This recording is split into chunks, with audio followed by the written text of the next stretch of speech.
Petroleum Hub is such a fantastic idea. Tell us about it. Thank you, Paul, and good evening to your viewers. Yeah. So Petroleum Hub is one of the transformative initiatives put out by the president in 2017 and seeking to make Ghana the Rotterdam of Africa. That's how the president put it.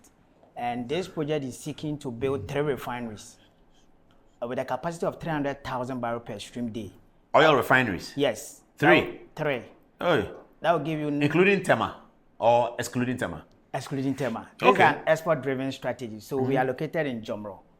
Jomro in the Western region? Western region. So my father-in-law's hometown. Yeah.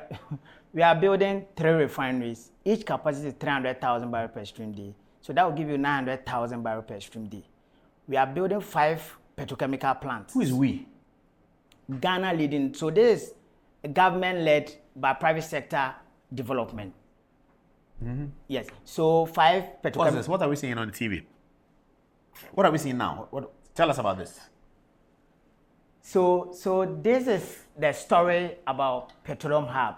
So right from September 2021, that the board was inaugurated on the 7th September, the board has been going on attracting investors to come in. As we said, this is not coming from the consolidated fund. The amount of this whole project is $60 billion US. You are raising 60 billion? Yes, US dollars. And last week, Tuesday, on the 18th of June, we signed our first phase agreement, estimated $12 billion US. So that we have phase 1, phase 2, phase 3. So phase 2 is 27 billion and phase 3 is 21 billion, giving you the 60 billion US I was talking about. Wow. So who is leading it in Ghana? Is it the Ministry of Energy? Who is leading it? So there's an agency known as the Petroleum Hub Development Corporation, which I am the CEO. Yes. So it's an agency under the Ministry of Energy. So the purpose of this agency to become a one-stop services that will attract investors, more like promoting to attract investors, and also ensure that these investors are financially capable and technically well to be able to produce this or construct this refineries, petrochemical plant, the storage, and the jetties. So we have the key infrastructure and we have the ancillaries. The ancillaries, we are looking at transportation, so road, rail, airfield. Then utilities, we are looking at... It looks like a serious project. Yes. What is the duration to realize it? So each phase has 5 years. So we are looking at 50 years. 50 years? Yes, so 5 years for each phase. Okay. And so in 3 phases, we are looking at 15 years. And that is costing the 60 billion. It's going to create 780,000 jobs. And in the oil sector? Yes. And today you are talking about free SHS. So the idea of the president drumming home about TVET, this project is going to absorb 780,000. And you know, TVET, this whole project, petrochemical industry, will be absorbing about 80% of this free SHS coming in terms of pipe fitters, welders, electricians, petrochemical engineers, and all of that. So that is the idea. But this whole project is not looking at Ghana. It's in line with Africa Continental Free Trade. So it's an export-driven. We import, if you look at the data for the West Africa alone, 2021, we imported 43 million petroleum products. 2022, it moved to 45 million. Last year, then it dropped 44.5 million in terms of metric tons. So the product we are looking at, petrol, diesel, jet fuel, LPG. So that is what we're seeking to ensure that we monetize our sea. You were talking about, are we sitting down? We are saying we are in the middle of the world. The president's vision is to be able to monetize this. We are in the middle of the world because we are closer to everywhere in terms of movement.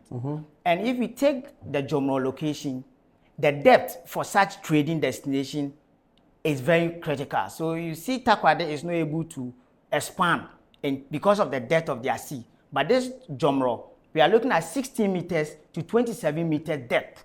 Of the sea? Yes, and Ghana Maritime Authority did this exercise. And it's above international standards, so any vessels can dock. So the huge vessels, we are looking at 250,000 metric ton to 350,000 metric ton. And that is the vision of the president. And last week, Tuesday, 18th, we signed the first phase to be able to start the construction. So come August, we'll do the ground break. September, the FEED, that's the front-end engineering design, will commence. And first quarter of 2025, next year, the construction will begin. The phase 2 and phase 3 negotiations are seriously ongoing. That very soon, 48 billion will also be announced. And that is what we are looking at. Is that the inauguration of the board? Yes, this is the inauguration of the board on the 7th September. That was done by the current Minister for Energy, Honorable Dr. Matthew Poku Prempeh. So the idea is now to shift the attention to the downstream sector. You know, the petroleum industry have the up, the mid, and the down. Who is the mid? The mid is what we are trying to do. Okay. So then Ghana will become vertical integrated oil and gas country. So now you're able to explore, you're able to refine, that's adding value. Then you're able to sell, like the normal trading, the normal retail, going to the OMC market and all of that. But the focus of this project is not for the domestic market. It's for the... It's to refine the oils for the oil to go away. Yes. To be sailed export, away. yes. How does Ghana benefit then? Great. So one is jobs. Fundamentally. 2 is to put our name out there globally, because there's no hub in Africa. This is going to be the first of its kind in Africa. There's no petroleum hub. People construe refinery and a hub. There's no hub in Africa. So that is one thing. And also, in terms of pricing reference, we don't have pricing reference for ECOWAS or the continent. So leveraging on the after, we'll be able to have maybe ECOWAS pricing reference, then the continent. And that will also dovetail into even the crude pricing. So you have the crude pricing reference for Africa, then you have the petroleum product pricing reference. Currently, we are all using Platts and Argus. So in Ghana, with the exception of LPG, everything is referenced with Platts. So, but LPG is referenced with Argus. So that is what the benefit is going to also come, and also support our pump prices. You know, once it increases, affect everything.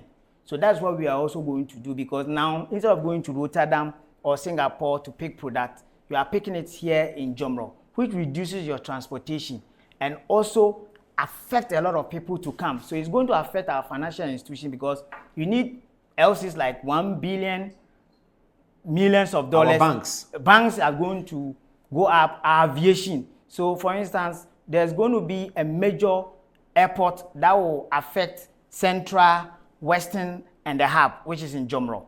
There's going to be what we call the medical tourism, like the UG example, in the Western region that will serve this petroleum hub, the mining. Remember, Ivory Coast is close, Senegal, even recently Namibia has also discovered huge oil. So that is the idea, to be able to monetize that. We are in the middle of the world, So that is what the petroleum hub seeks to do.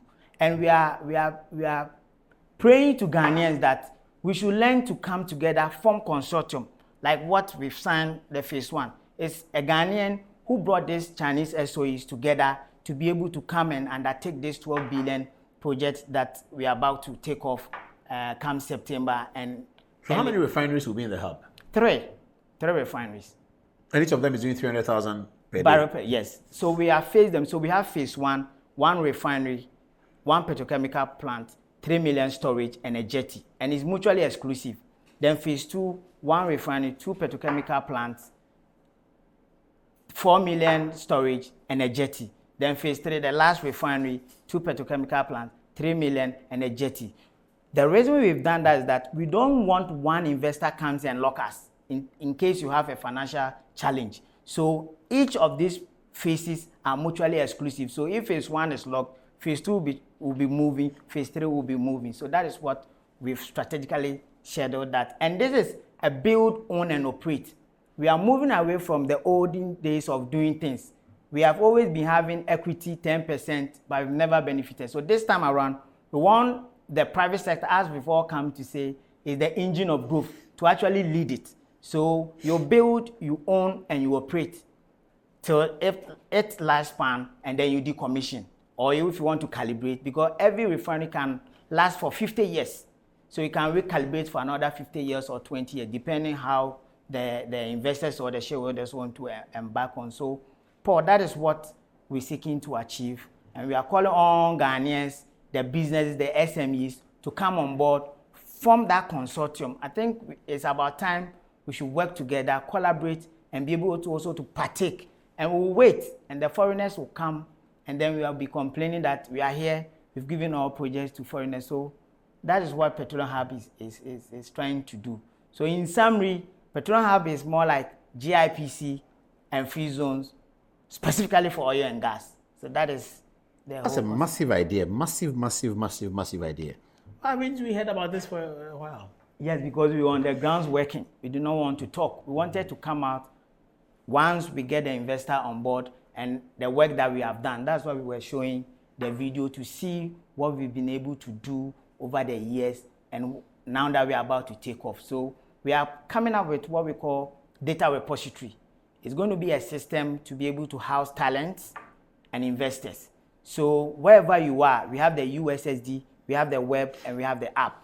So we are targeting the graduates, we are targeting the artisans, and also the investors. So you don't need to rush to Ghana. Wherever you are, if you're in Tamale, you go on the app, you put your details, it will come to us. And between us and investor, there will be training and certification. So currently we are working with TTU, that's Takoradi Technical University. What is agriculture looking pictures? So here, because of the petrochemical plant, we seek to do fertilizer. Yes. So fertilizer, cosmetics, all of this we import. And all these byproducts will come out of the Petroleum Hub. Yes, to be manufactured in Ghana. Yes. And also remember the pharmaceutical now are coming to also build industrial park. Our byproduct from the petrochemicals will also feed into the pharmaceutical. So it's very interrelated, interlinked to so many things. It sounds like Lee Kuan Yew. Sounds like Singapore. This is fantastic. Yes, so that is the president's vision for the Ministry of Energy. And now that we are ready to roll it out. So last week, Tuesday, we were at Kempiski with our investors, and the Minister for Energy, Dr. Matthew Opoku-Prempeh, blessed it. And that's why we are out there to be able to educate the Ghanaian that behind the scene, September will be 3 years. This is what we've been doing, and this is what we have for Ghanaians. So there's hope for the youth.